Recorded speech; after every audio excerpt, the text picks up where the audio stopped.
తూర్పు గంగ వంశానికి చెందిన మొదటి నరసింహదేవరాజు ఒక అద్భుతమైన కలను శిలపై చెక్కాడు. అదే ఒడిశాలోని సముద్ర తీరాన ఉన్న కోనార్క్ సూర్య దేవాలయం. ఇది కేవలం రాళ్లతో పేర్చిన కట్టడం కాదు, కాలగమనాన్ని కొలిచే ఒక అద్భుతమైన యంత్రం. ఈ పవిత్రమైన స్థలానికి ఒక గొప్ప పురాణ నేపథ్యం కూడా ఉంది. శ్రీకృష్ణుని కుమారుడైన సాంబుడు తనకు సోకిన చర్మ వ్యాధిని నయం చేసుకోవడానికి సరిగ్గా ఇదే సముద్ర తీరంలో సూర్యభగవానుడిని ఆరాధించాడని స్థల పురాణాలు చెబుతున్నాయి. సముద్రపు ఇసుక తిన్నెలపై నిర్మించిన ఈ అద్భుతం కాలాన్ని జయించి నేటికి నిలబడి ఉంది. వాస్తు మరియు శిల్పకళలో భాగంగా ఈ ఆలయాన్ని సూర్యభగవానుని రథం ఆకారంలో అత్యంత అద్భుతంగా నిర్మించారు. ఈ భారీ రథానికి రెండు వైపులా మొత్తం 24 చక్రాలు ఉంటాయి. ఇవి రోజులోని 24 గంటలకు లేదా సంవత్సరంలోని 24 పక్షాలకు ప్రతీకగా నిలుస్తాయి. రథం ముందున్న 7 గుర్రాలు వారంలోని 7 రోజులను, అలాగే సూర్యకిరణాలలోని 7 రంగులను సూచిస్తాయి. ఈ ఆలయ చక్రాలు కేవలం అలంకారం కోసం చెక్కినవి కావు. అవి ప్రాచీన కాలపు సన్ డయల్స్, అంటే సూర్య గడియారాలు. ఈ చక్రాలలో 8 పెద్ద ఆకులు, 8 చిన్న ఆకులు ఉంటాయి. సూర్యకిరణాలు ఈ చక్రాల ఆకులపై పడినప్పుడు ఏర్పడే నీడను బట్టి సమయాన్ని నిమిషాలతో సహా అత్యంత ఖచ్చితంగా లెక్కించవచ్చు. 1000 ఏళ్ల క్రితమే మన శిల్పులు కాలనిర్ణయ శాస్త్రాన్ని మరియు ఖగోళ శాస్త్రాన్ని ఇంత ఖచ్చితంగా రాళ్లపై ఎలా చెక్కారో తలుచుకుంటే నేటికి ఆధునిక శాస్త్రవేత్తలు ఆశ్చర్యపోతారు. ఆలయ నిర్మాణంలో ఖోండాలైట్ మరియు క్లోరైట్ అనే 2 రకాల విశిష్టమైన రాళ్లను ఉపయోగించారు.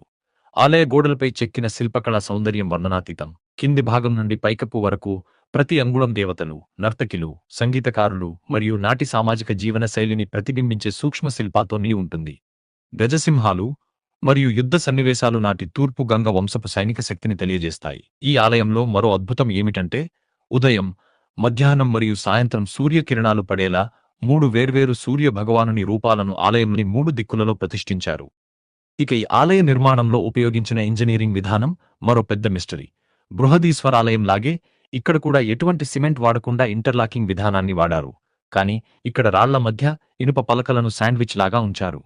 చరిత్రకారుల ప్రకారం ఆలయ శిఖరం పైభాగంలో ఒక భారీ 52 టన్నుల అయస్కాంతాన్ని ఉంచారు.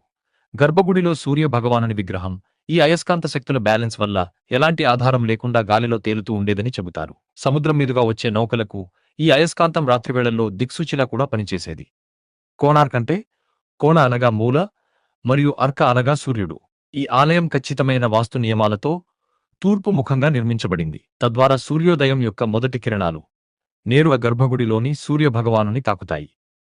విదేశీ దండయాత్రల వల్ల మరియు పోర్చుగీసు నావికులు తమ నౌకలకు ప్రమాదమని ఆ భారీ అయస్కాంతాన్ని తొలగించడం వల్ల ఈ ఆలయ సమతుల్యత దెబ్బతిన్నదని చారిత్రక ఆధారాలు ఉన్నాయి.